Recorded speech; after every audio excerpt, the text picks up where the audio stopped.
I never imagined my life would change the way it did.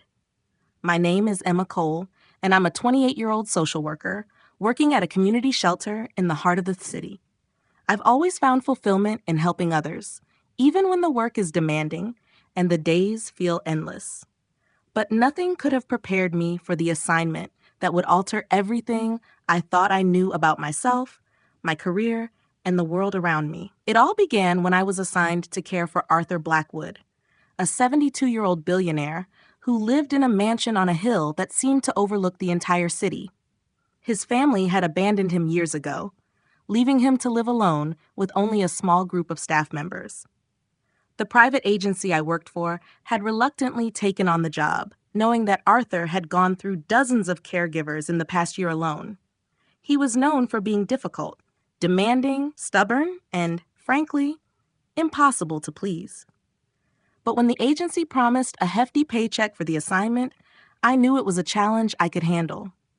If I could handle the struggles at the shelter, this would be no different, I told myself. The first day I arrived at his mansion, I wasn't sure what to expect. It was like stepping into another world. Luxury everywhere I looked, from the grand staircase to the antique furniture that filled the hallways. When I found Arthur sitting by the grand window in a plush leather chair, he looked every bit the part of a wealthy, influential man. His posture was stiff, and his graying hair gave him a distinguished, if somewhat weary look. But what struck me most were his eyes, sharp, calculating, and filled with a certain bitterness that no amount of wealth could hide. As I introduced myself and moved to take a seat, he barely glanced at me. "Another one," he muttered, his voice cold. "How long do you think you'll last?" I set down my bag and pulled up a chair to sit at his level. I didn't flinch. "I don't know, but I'm here to help," I replied, keeping my voice steady. His eyes flicked toward me, surprised by my calm response. It was clear that others had probably cowered before his reputation, but I wasn't about to. He raised an eyebrow. "Help me? What's the catch?" "There's no catch," I said simply. "I'm just here to take care of you." Arthur studied me for a moment, the hint of a smile tugging at the corner of his mouth. "We'll see how long you last. No one else has lasted more than a month." I wasn't sure what to make of him yet, but I knew I had a job to do. Little did I know, those words were just the beginning of a journey that would ultimately change my life. As the days passed, I learned that Arthur's gruff exterior was just a shield, one he had built over years of disappointment and betrayal. He was, after all, a man who had it all but still felt empty. As the days turned into weeks, I started to see a side of Arthur that few people ever had the chance to witness. The first impression of a gruff, unapproachable billionaire began to fade as I spent more time with him. His loneliness became apparent, not just in the words he spoke, but in the way he looked at the world around him. It wasn't just the empty mansion that weighed on him. It was the isolation that came with being someone of his wealth and status. There was no one in his life who truly cared for him, no one who sought his company out of anything other than personal gain. Arthur had built his empire in real estate, and though he had once been driven by ambition and the desire to conquer, it was clear now that all he had left was the empty space between the walls of his mansion. He'd never married, never had children, and most of his relatives only showed up when they needed something from him. The more we spoke, the more I realized how much he regretted not building the kind of relationships that mattered. One afternoon, as I helped him with his physical therapy, he seemed particularly pensive. "I thought I had more time," he said quietly, his voice breaking the silence between us. "I was always chasing the next big deal, the next investment. I thought I'd have time to start a family, to settle down, but I didn't. Now it's too late." I looked at him, feeling a pang of sympathy that I hadn't expected. "Do you regret it?" I asked, my voice soft. "Every day," he admitted, his gaze distant. "Money doesn't buy the one thing that matters. People who care about you. I could have all the wealth in the world, but without anyone to share it with, it means nothing." His words struck me deeply, and I began to see him differently, not just as a wealthy man, but as someone who had spent his life chasing the wrong things. He had everything that most people could ever dream of, yet he was haunted by the lack of meaningful connections. It made me think about my own life, the things I valued. While Arthur had spent decades accumulating wealth, I had chosen a path where the rewards weren't measured in money. I had seen firsthand the difference it made to care for someone, to help those who had no other support, and to build relationships grounded in empathy rather than need. As we continued to talk over the next few days, Arthur began asking more about my life, about my work at the shelter, the people I helped, and why I chose social work. I told him about growing up in a small apartment with my mother, how she worked tirelessly to provide for us, and how I had worked multiple jobs to put myself through college. I explained my dream of opening a nonprofit someday, one focused on mental health services for people who couldn't afford proper care. It was important to me, not because of the career, but because I had seen the pain that untreated mental health issues caused, especially for people who had no one to turn to.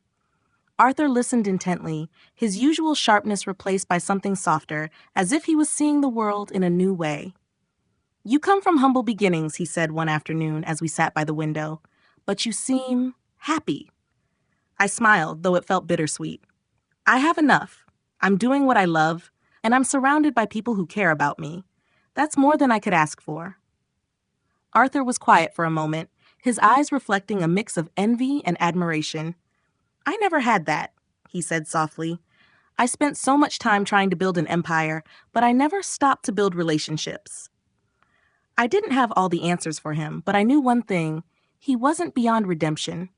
It wasn't too late for him to change, to find some semblance of peace in the relationships he still had. If only he had realized sooner that connection was the most valuable thing he could have built, I thought. But it seemed that, for now, he was too focused on the past. Still, something about his vulnerability made me want to help him. Over the next few weeks, I found myself becoming more and more attached to Arthur, though I never expected to feel that way. It wasn't just his wealth or his past that intrigued me, it was the quiet sorrow that hung over him, the way he wrestled with the idea of having lived a life without the one thing he craved the most: real, lasting relationships. As his health continued to decline, Arthur became more reflective, often asking me about my dreams and my life outside of caring for him. It wasn't just idle curiosity. There was a deep yearning for connection in his questions, as if he was trying to understand how I could remain so positive while helping people with so little. One evening, as I helped him with his dinner, he leaned back in his chair, looking at me thoughtfully. "You know, Emma," he said, his voice growing weaker with each passing day, "I've spent so much time chasing after success, thinking it would fill the emptiness. I never realized how much I missed, how much I needed. Someone who actually cares about me." I placed the tray on the table in front of him and sat down beside him. "It's never too late, Arthur," I said gently. "You still have time to change things, to make a real difference in the lives of others. It's not too late to build those connections, even if they look different from what you expected." He looked at me, his eyes narrowing slightly, as if considering my words. "You really believe that?" he asked quietly. "That someone like me, someone who's spent so many years building walls, can change?" I nodded, meeting his gaze. "I do. It's not about what you've done in the past, Arthur. It's about what you choose to do now." Arthur seemed to mull over my words, lost in thought. He had always been a man of action, someone who didn't sit idle for long. But now, in the face of his declining health, he seemed paralyzed by regret. It was heartbreaking to see someone so used to being in control, now grappling with the realization that there were things he couldn't fix, things he couldn't buy or control. As the weeks passed, I continued to care for him, but our conversations took on a different tone. We spent hours discussing his past, the family he had lost, the people he had pushed away, and the deep void that his wealth had never been able to fill.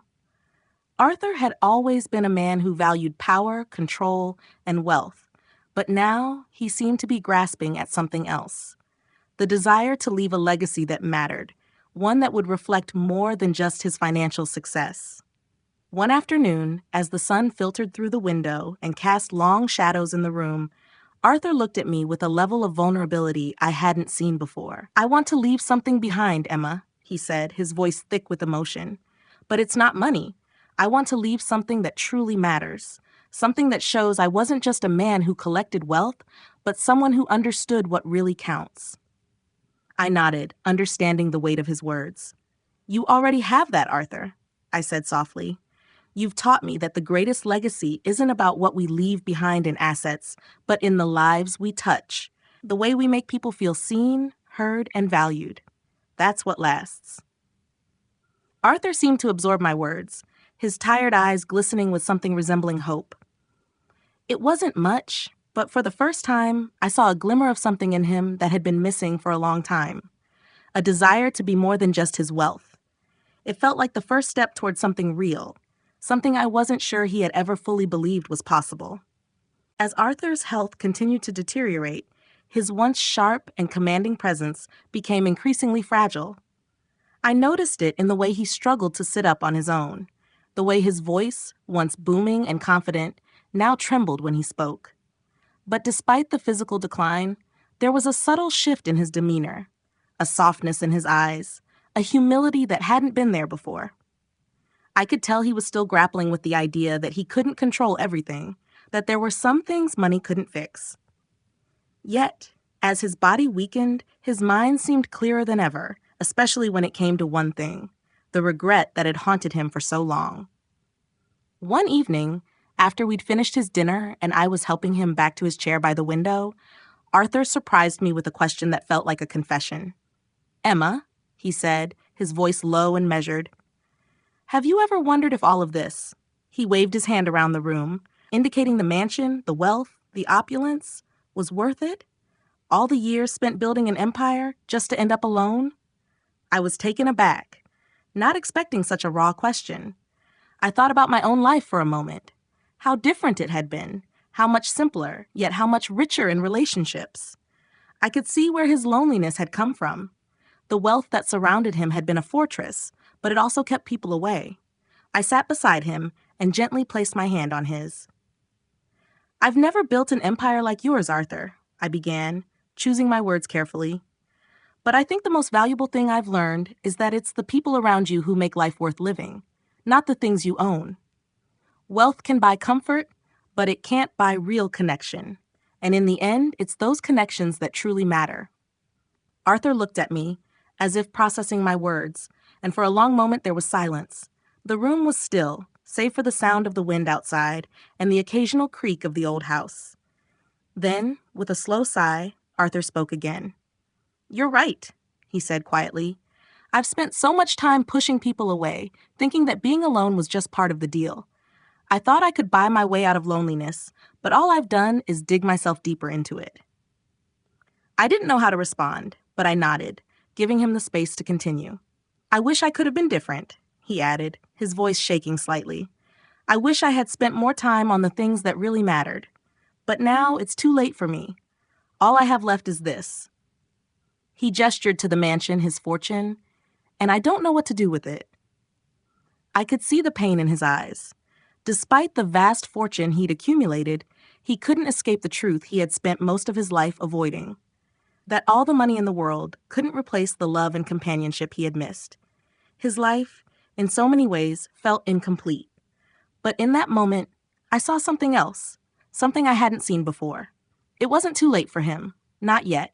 He still had a chance to leave a legacy, not one of wealth, but one of kindness and connection. It wasn't too late for him to do something that mattered. I squeezed his hand, offering the most genuine smile I could. "It's not too late, Arthur. You've already made a difference in my life, and you can still make a difference in others' lives, too. The things you've built can still do good in the world.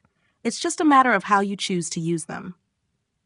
Arthur didn't respond immediately, but for the first time, I saw a flicker of hope in his eyes.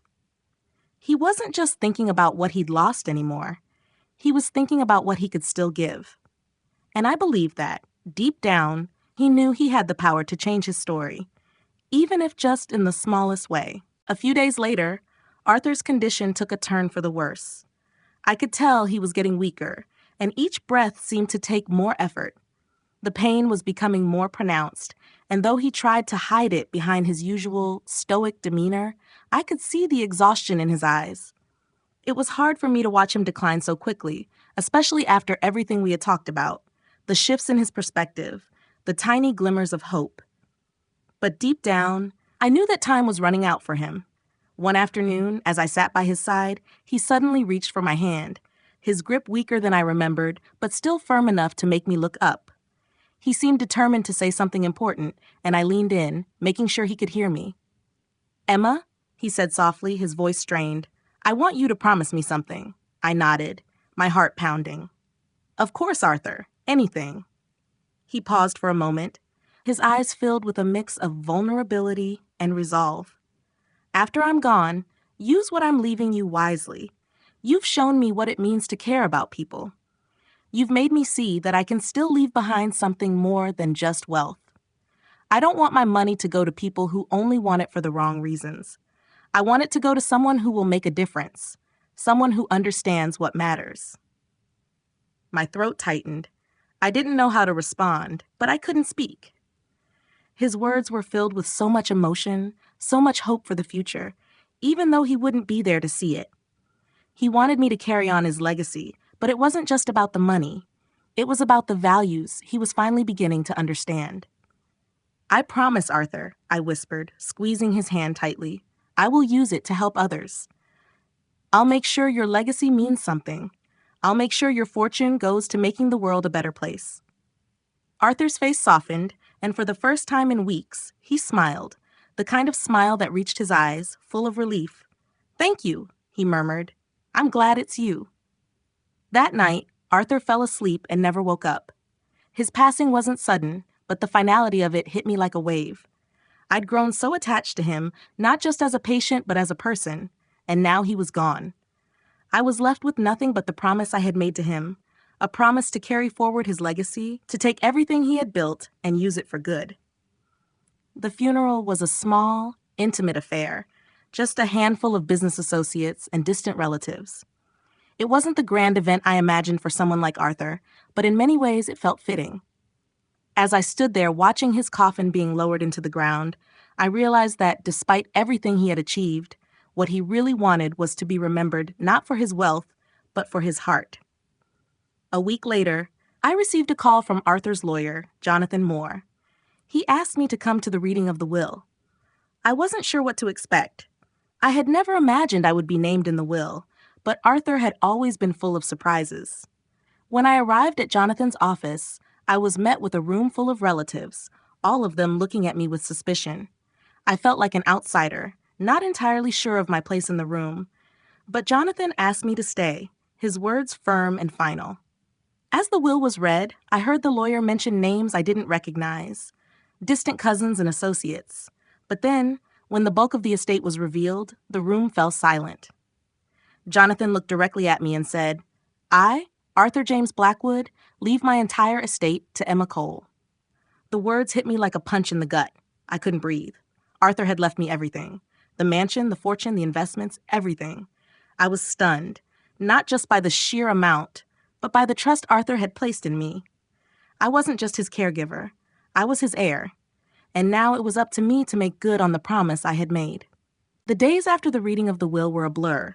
I was overwhelmed, unsure of how to process the news. Arthur's entire estate, his mansion, his fortune, everything he had worked for, was now mine. It felt surreal. One moment, I had been a social worker caring for an elderly man with no family, and the next, I was the heir to a billionaire's empire. But as the shock began to wear off, a more pressing reality sank in. I had made a promise to Arthur, and I had to honor it. His legacy wasn't about wealth. It was about using what he left behind to make a difference in the world. The first thing I did was visit the mansion. It felt strangely empty without Arthur there. The grand hallways, the towering windows, the priceless art on the walls, all of it now belonged to me. But it didn't feel like mine. It felt like a place where dreams had been built but never fully realized. As I walked through the mansion, I couldn't shake the feeling that Arthur had never truly found peace here. The walls, though beautiful, seemed to echo his regrets, his fears of dying alone despite all his success. It was a stark contrast to the warmth I had seen in the shelter, in the lives of the people I had worked with. I spent hours going through the house, trying to decide what to do next.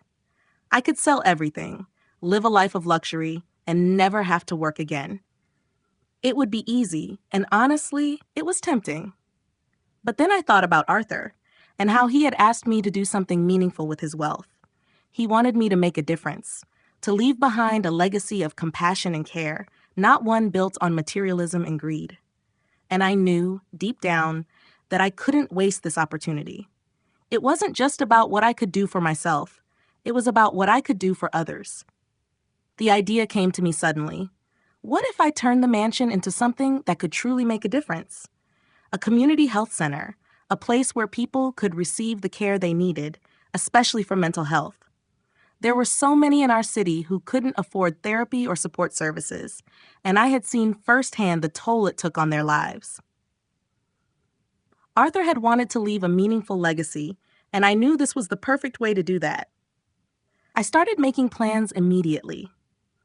I reached out to architects and nonprofit organizations, and I began working on transforming the mansion into a state-of-the-art facility for those in need. I would turn his wealth into a tool for healing, just as Arthur had hoped. The more I thought about it, the more it felt like the right thing to do. This mansion, which had once symbolized Arthur's isolation, would now become a place where people could find connection, care, and support. The process wasn't easy. There were legalities to sort through, staff to hire, and countless details to attend to. But as I worked through the challenges, I felt Arthur's presence with me, his voice encouraging me to keep going. I wasn't just taking care of a building. I was taking care of his memory, his hopes for the future. One evening, as I stood in the empty mansion looking out over the city, I realized something. Arthur had never truly understood the power of human connection, but he had given me everything I needed to create something that could help others find it. His wealth wasn't just an inheritance. It was a gift, a chance to make a real difference in the world. And as I moved forward with the community health center, I knew I was fulfilling the promise I had made to him. It wasn't the life I had imagined for myself, but it was the life I knew I was meant to live. 6 months had passed since I made the decision to turn Arthur's mansion into a community health center, and I could hardly believe how far we'd come. The transformation had been nothing short of miraculous. What was once a symbol of isolation and regret had become a beacon of hope for so many people in need. The mansion was no longer just a grand house on a hill. It had become a place of healing, a place where people could come to receive care, especially for their mental health. I walked through the halls, feeling a sense of pride and peace that I had never experienced before. The walls, which once seemed cold and empty, now echoed with laughter, conversation, and the hum of therapists working with clients. The rooms that had been filled with expensive art and luxurious furniture were now filled with people. Patients seeking help, staff working tirelessly to provide care, and volunteers dedicated to making the center a success. Every corner of the mansion was alive with purpose, and I couldn't help but feel that Arthur's spirit, in some way, was still with us. It wasn't just the building that had changed. It was the entire atmosphere. I had seen firsthand how people's lives were being touched here, how they found hope where they had once seen none. There were families who couldn't afford private therapy, individuals struggling with anxiety and depression who finally had a safe space to open up, and children who had never had access to mental health services now getting the care they deserved. It was overwhelming to think that all of this came from the promise I had made to Arthur on his deathbed. But as I watched a mother leave with her child after a free checkup, or saw a young man smiling after a counseling session, I knew that this was what he had wanted all along. I spent most of my days at the center, managing operations, coordinating with the staff, and making sure everything ran smoothly. It was exhausting, but it was also incredibly fulfilling. Some nights, I would sit alone in what had once been Arthur's study, now my office, and reflect on how much had changed. I could still see the ghost of Arthur in that room. The man who had once sat in the same chair, isolated and filled with regret, now seemed to live on through the work being done here. He had wanted to leave a legacy, not just of wealth, but of meaning, and I had done my best to make that happen. But it wasn't just about honoring Arthur's memory. It was about building something that would outlast both of us. I knew the road ahead would be challenging. The center needed funding, and I would need to keep pushing for grants, donations, and support from the community. But I was determined to make sure this place kept running, that the legacy we had built would continue to provide care for those who needed it most. There was still so much to do, but for the first time in my life, I felt like I was exactly where I was meant to be. Arthur had left me more than just money. He had left me a purpose, a mission that was far greater than any wealth I could ever have imagined. And in the quiet moments, when I allowed myself to reflect on everything we had accomplished, I felt a sense of peace that I knew would stay with me for the rest of my life. It's hard to believe how much my life has shifted in such a short amount of time. 6 months ago, I was just a social worker doing my best to help others at the shelter, and now I was overseeing a community health center that had become a lifeline for so many. The change had been overwhelming at times, but it had also brought me a deep sense of fulfillment I had never experienced before. As the center continued to grow, so did my understanding of its true purpose. It wasn't just about providing mental health care. It was about building a community, a place where people could come not just for therapy or medical help, but for connection and support. I watched the center become a safe space where people found not only the care they needed, but also a sense of belonging. It was humbling to see how much of an impact this place was having on people's lives. Still, there were days when the weight of it all felt heavy. I often found myself buried in paperwork, juggling budgets and meetings, wondering if I was doing enough. Was I reaching enough people? Was I making the right decisions for the future of the center? The pressure could sometimes be suffocating, and I often had to remind myself why I was doing this. To honor Arthur's memory, yes, but also to fulfill the promise I made to myself, to make a difference. One evening, after another long day at the center, I found myself sitting in Arthur's old study once again, the room now a blend of old and new. The bookshelves were still lined with his collection of rare books, but the desk was cluttered with papers, plans, and reminders of everything I had to do. I leaned back in the chair, taking in the view of the city below, the same view Arthur had once stared at from this very spot. It felt like the weight of his absence was still there, hovering in the corners of the room, but it was different now. There was no longer just emptiness here. There was purpose. I thought about how far we had come, how much the center had transformed this place, and how many lives had been touched. Arthur had never known the joy of seeing the impact of his wealth used for something meaningful. But I could see it, and I knew he would have been proud. For the first time, I felt like I was truly living up to his legacy. It wasn't about the money. It never had been. It was about the difference we were making, the lives we were changing. I smiled to myself as I thought about the future. There was still so much to do, and I wasn't naive enough to think the road would always be smooth. There would be challenges, moments of doubt, and setbacks. But I also knew that the work we were doing here was worth every ounce of effort. I wasn't just honoring Arthur's legacy. I was building my own. As I left the study and turned off the lights, I couldn't help but feel a sense of peace. I had found my place in the world, and I knew that no matter what happened in the future, I would continue to use this gift, this opportunity, to make the world a better place. And in the quiet moments, when I reflected on all that we had accomplished, I knew I was living the life I was always meant to live. Life is not defined by wealth or success, but by the meaningful connections we build and the impact we have on others. No matter how much we achieve, it's the relationships we nurture and the kindness we share that truly matter. Never lose sight of what truly brings fulfillment: helping others, being present, and showing compassion. Time spent chasing material gains is time lost in building the connections that matter most. Use your resources, whether time, talent, or wealth, to make a positive difference in the world.